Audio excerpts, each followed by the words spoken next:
Good afternoon, this is Alex from Fontain Motors, and this A4 Avant 3-litre TDI Quattro we're standing next to has just had its third birthday.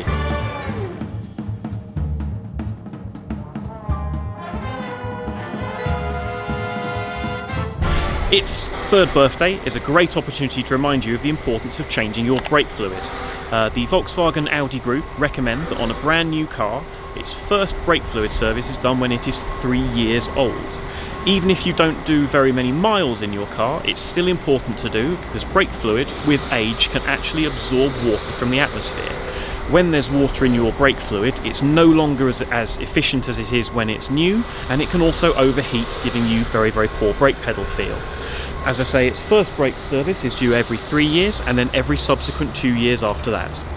When your car's in our workshop for its brake fluid service, it's lifted up and the bleed nipples on the brake calipers removed, then the bleeding equipment is plugged into the car.